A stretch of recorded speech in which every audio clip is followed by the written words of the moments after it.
शांति।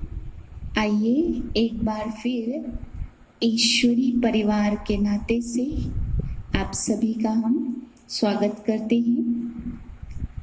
आज एक गहरे रहस्य के बारे में आपको बताने जा रहे हैं। हम सभी शिव के मंदिर में जाते हैं, शिवलिंग पर जल चढ़ाते हैं। वहाँ पर हम सभी शिव और शंकर जी का अलग अलग रूप देखते हैं। आज तक सभी यही समझते हैं कि दोनों ही एक हैं, परंतु रूप अलग अलग है। परंतु ये जानकर के आपको आश्चर्य होगा कि दोनों ही एक नहीं बल्कि अलग अलग है। दोनों में महान अंतर है। दोनों को एक करने के कारण आज हमें जो प्राप्ति भगवान से होनी चाहिए वो नहीं हो पा रही है।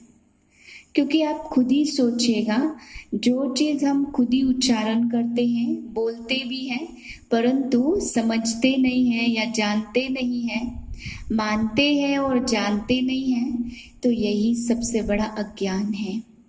इस अज्ञान अंधकार से हमें निकलना है।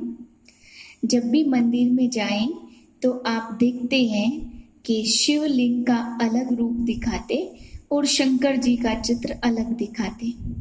सबसे पहले तो दोनों का नाम अलग अलग है। दूसरी चीज, इन दोनों का ही आवरण भी अलग अलग है।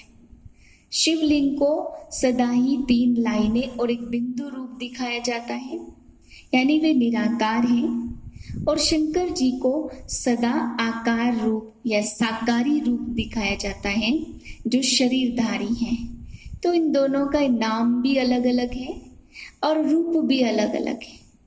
और फिर कर्तव्य के बारे में आते हैं तो शंकर जी के लिए कहा गया वे विनाश करते हैं। शंकर जी विनाश के लिए परमात्मा शिव से शक्ति लेते हैं।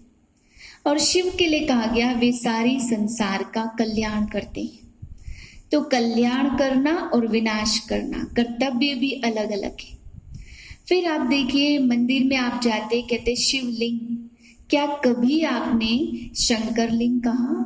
अगर दोनों ही एक है तो कह सकते थे ना। फिर आप सभी कहते हैं शिवरात्रि, महाशिवरात्रि।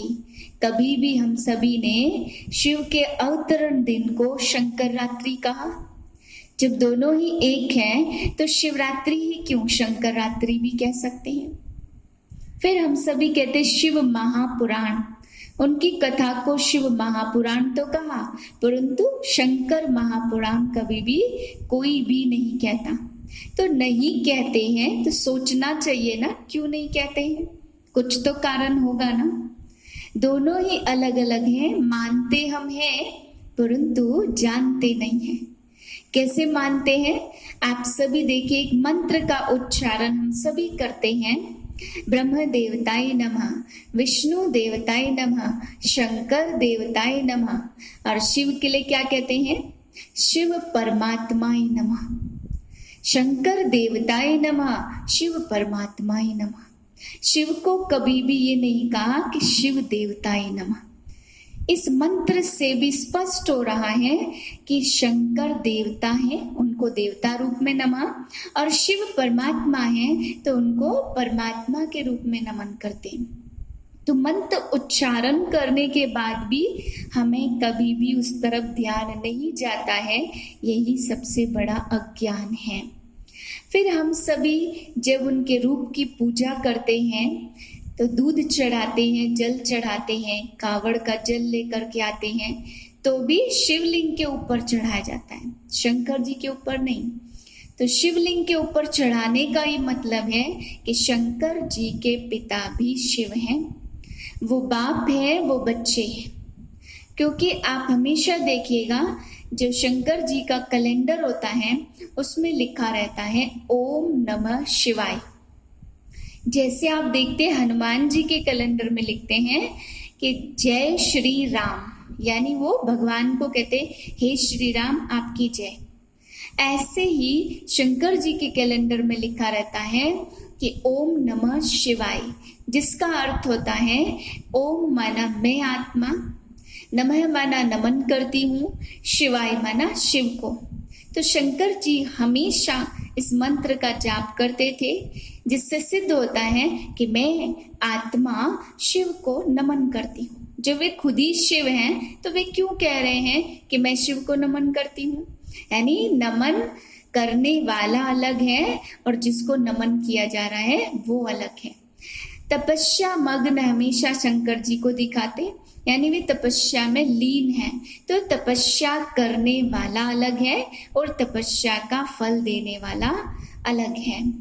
फिर भगवान के कर्तव्यों में भी हम क्या कहते हैं कि परमात्मा शिव धरती पर आकर के ब्रह्मा द्वारा सृष्टि की स्थापना करते।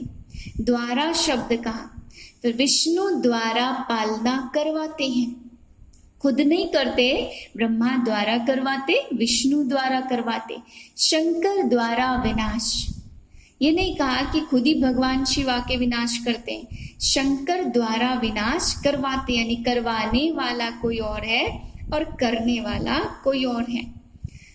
फिर शंकर जी को हमेशा क्या कहा? देवों के देव महादेव, यानी देवात्मा अलग है, सारे देवताओं में महादेव शंकर जी हैं, परंतु परमात्मा अलग है।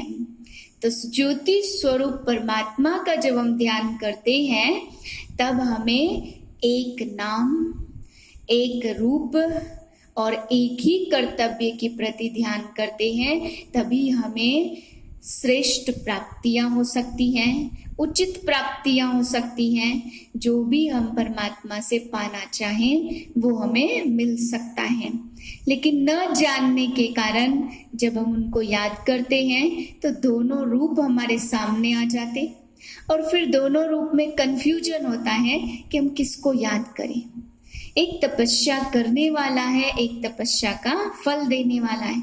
शिव परमात्मा को कभी भी तपस्या करने की जरूरत है ही नहीं, क्योंकि वो किसकी तपस्या करेंगे? उन्हें शक्ति चाहिए ही नहीं, वे सदा शक्तिशाली हैं, उन्हें किसी कार्य के लिए शक्ति लेने की जरूरत ही नहीं है। तो बहुत सारे अंतर शिव और शंकर में हैं। शिव एक निराकार रूप है और शंकर जी एक साकार शरीरधारी है। शंकर जी देवात्मा हैं और शिव जी परमात्मा हैं। और शंकर जी का कार्य विनाश का है और शिव का कार्य है स्थापना का। शंकर जी हमेशा ध्यान करते हैं और शिव जी हमेशा ध्यान का फल देते हैं। शंकर जी के रहने का स्थान आपको 3 लोक बताए थे, उसमें से जो बीच का लोक है सूक्ष्म लोक है, और शिव जी के रहने का स्थान परम धाम है जो 5 तत्वों से पार है। तो जब नाम भी अलग अलग, रूप भी अलग अलग, कर्तव्य भी अलग अलग और रहने का स्थान भी अलग अलग, जब सब कुछ अलग है तो बोलिए दोनों एक कैसे हो सकते हैं? इसलिए दोनों को अलग अनुभव करके हमें शंकर जी का जो रूप, जो आवरण, जो अर्थ आप सभी को बताया, तो शंकर जी जैसा बनना है, उनके गुणों को धारण करना है, ज्यादा नहीं तो थोड़ा बहुत ही सही, परंतु याद करना है परमपिता परमात्मा शिव जो ज्योतिर्बिंदु स्वरूप हैं, जिनका भक्ति में ज्योतिर्लिंग के रूप में पूजा होती है। ओम शांति।